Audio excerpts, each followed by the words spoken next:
So many notes to remember. And let's talk a little bit about memorization and the reasons to do it and reasons not to do it, and of course, strategies for overcoming the inherent difficulty of memorization. I have a kind of a love-hate relationship with memorization because, like almost everybody else, I have at times gone on to the stage not fully prepared to play from memory and gotten into trouble with some kind of memory slip. The trauma and the anxiety associated with memory slips is like a sick thing in the piano world. It's a thing we do to ourselves, and unnecessarily so, I think. There was just recently an event, a situation with a well-known pianist who was playing, I think, a Chopin concerto that he'd played 100 times, and he just broke down in the middle of it and couldn't find his place.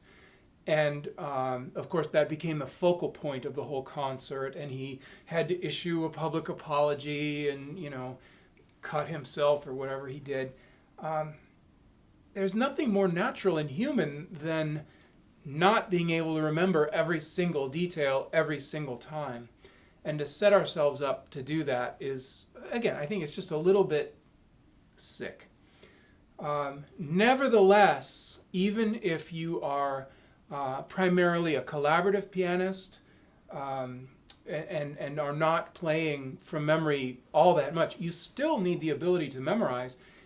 A collaborative pianist is still going to have to memorize a few of the more complex measures.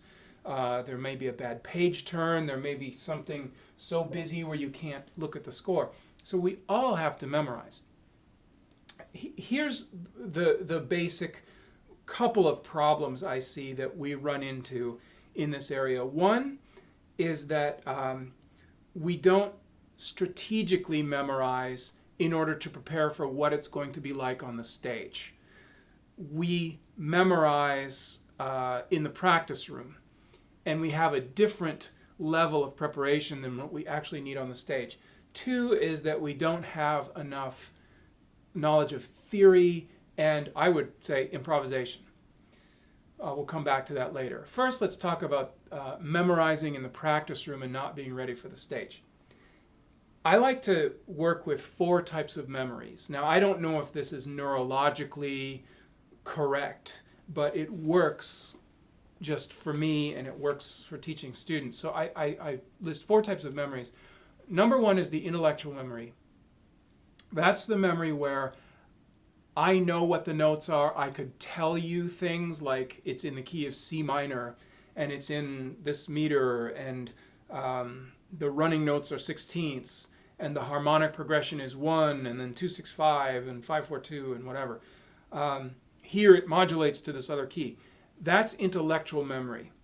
The ultimate example of intellectual memory would be if you could sit down with some manuscript paper, just, take one of these and sit down without a piano to consult and write out your piece from memory with a pencil. That, of course, would be the ultimate display of intellectual memory. The second type I like to talk about is aural memory. It's the memory of the ear. You know what it sounds like. You can play it in your head walking down the sidewalk. You can have an imaginary iPod version going in your head. Third is motor memory, and that is the subconscious knowledge of the physical motions. You can't necessarily name them. You could not, away from the piano, you couldn't list them, but they are there when you're playing. That's motor memory. And then finally, visual. For those people who have the ability to see, so we're accepting blind pianists here.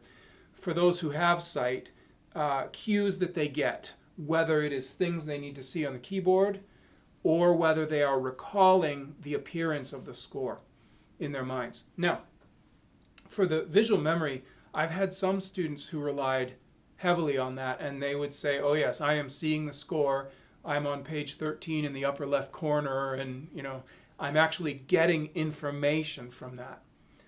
my experience, though, is that those pianists are in the minority, and the majority of players are not getting real-time information from a visual memory of the score.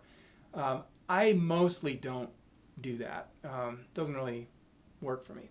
What I'd like to talk about is the relationship between the intellectual and the motor with the aural memory on the side. Okay, so here's what happens in the practice room. Let's take that piece I was just playing. It's the C minor Rachmaninoff prelude. So let's say I'm practicing and I want to play from memory. So what do? I repeat. I play and I play and I play in the practice room, and then at some point I take the score away and try it without the score. And if I make it through, I go, aha, I have memorized it. And then I go out on stage to play, and what happens? Probably it falls apart. The question is why? And here's why. This is what I call the motor memory trap. And it's where, in the safety of the practice room, with no audience, no threat, no accountability, no sense of shame if it doesn't go well, we learned to do it by motor memory. In other words, I'm just sort of checking out and letting my hands go. Don't even really have to think about it, and they just do their thing. And so I assume that is the same as a solidly memorized piece, when in fact it is not. What is happening is that the subconscious muscle memory, the motor memory, is replaying all those motions and is able to do so because I'm not under pressure and because nothing is bothering me and I feel safe. If I go to the stage, I am now under pressure, the audience is disturbing me, and I do not feel safe. Those intrusions then disrupt the motor memory. And I bet you've had this experience. I bet you've played something 1,000 times in the practice room, and it was always flawless, and you could even think about, I don't know, ice cream cones and butterflies and check out mentally, and you would still play the piece. Then you went on stage and you started doubting yourself. Do I really know this? And your thoughts started to intrude and ask questions. Where should my left hand go? What should my third finger be doing right now? And as soon as you start to ask those questions, you break the motor memory. It can't function because it's being intruded upon. What we realize is that our motor memory in the practice room fooled us into thinking we knew this thing, when in fact the intellectual memory doesn't know very much at all. A sad thing we often see in master classes, a student sits down to play and you go, hey, what key is this in? And they go, You know, it's like saying, where's the brake pedal on your car? You know, if you have to say and look for the brake pedal, I'm not driving with you because you're not ready for emergencies. And if you don't know what key your piece is in, if you have to say you are not ready to play. So the problem is we fool ourselves with the motor memory into thinking the intellectual memory is intact. And we actually need to do separate work to strengthen the motor memory.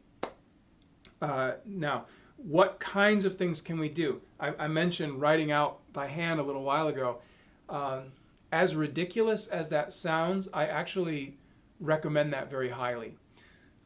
If you have a problem passage, if you can learn to write it out by memory, you will know a great deal about that passage before you're done. When I was a graduate student, I was working on the Schumann, the C major fantasy, and I was going to play it in some recitals and was concerned about memory. So I was teaching a class as a grad student, and they had to take a test. So during their test, I would take out manuscript paper and I would try to write the first 2 pages of the Schumann fantasy, note for note, all the dynamics, all the slurs, all the articulations, all the little German, durchaus fantastisch und leidenschaftlich vorzutragen, or whatever it says at the beginning, just to see how well I could know it. Could I know every detail? So writing out is a very good way to do it. I think that's an extreme approach. The normal approach should be, number one, you need to know your basic theory facts. What key am I in? What chord am I on? Those are the two most important things to know at any given time. What key am I in? What chord am I on? So I'm in the key of C and I'm on the dominant, or I'm in the key of F minor and I'm on the subdominant, etc. And that you really should be able to narrate away from the piano. How about this? Put on a recording of your piece, and while it's playing, can you narrate the keys, key areas and progressions that it's doing? So take, how about this? The ocean etude. So while it's playing, you'd be like, one chord in C minor, that's a 2-4-2 chord. 4 chord, and so on. Get the Neapolitan. That's a great exercise. Another one in the same kind of area I like to do is make a fake book version of a piece. A really good example of this kind of thing is something with a very clear melody in the soprano, like by Schubert or Mozart, where I could write out the melody by memory on a treble staff and then write in chord symbols above it. So how about, so I would just write this part. And I would write A major, and I would write the dominant, I think it's in first inversion there, E7, and then that's F sharp minor 7, etc. Can you make a fake book version? So making a fake book version is good. Another one, if you're concerned that the motor memory is taking over, try playing at a preposterously slow tempo. So slow that you can't feel what comes next. What you're doing is you're trying to break your motor memory and not letting the momentum of each motion carry you into the next motion. So if we go back to that Rachmaninoff piece,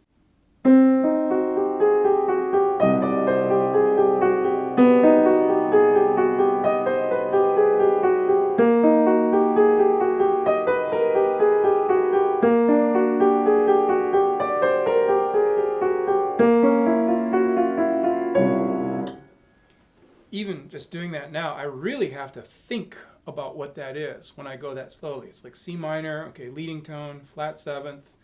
All right, now we're going to this other chord, and we're going to G minor, and so on. It forces you to interact mentally with the harmonic progression.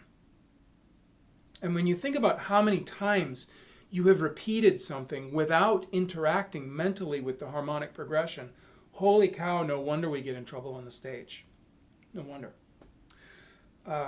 Now, ideally, for those who do not use the visual memory to consult from the score, the way I think strong memorization works is the intellectual memory is in the lead.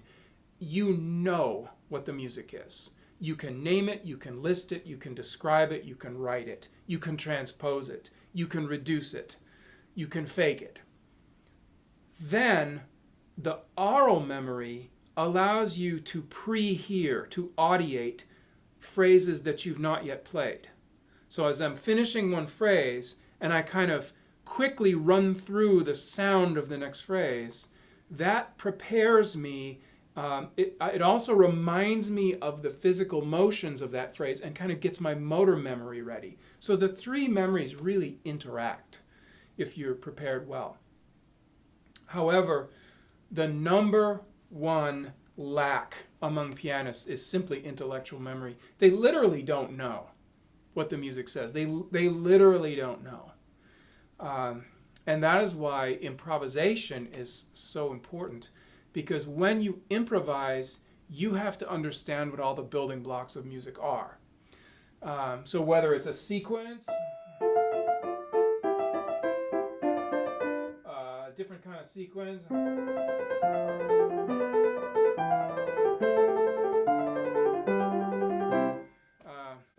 you understand what all the building blocks are. And so when they occur in the music, it's really obvious to you what they are. Instead of being a million different buttons that I need to remember to push in the right order, but which have no inherent meaning in their pattern. To me, that's terrifying. To look at a Bach fugue, to look at a Mozart concerto, to look at all those dots as individual bits of data that don't really have a cohesive meaning. They're just individual things I'm supposed to remember. And then they are also physical motions over which I must have minute muscular control. That's really, really pretty terrifying. It's not how Bach thought. It's not how Mozart thought.